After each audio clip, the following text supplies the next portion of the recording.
Hello guys!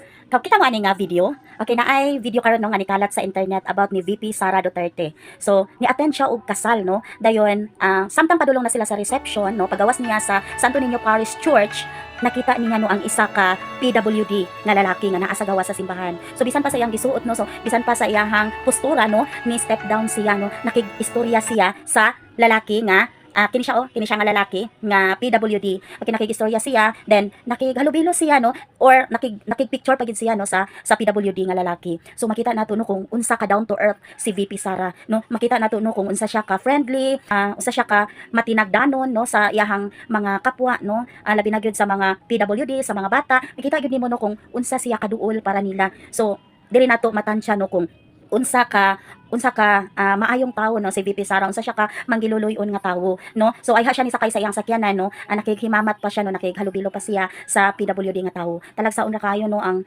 usa ka vice president ngayon ani. Makita gid nato ang iyang kasinsiro sa iyang pagpanerbisyo no. Dayon kabalo na mo ng mga ludi, mga idol kung unsa gyud si VP Sara. Unta no, hatagan ta og chance ni VP Sara, puhon.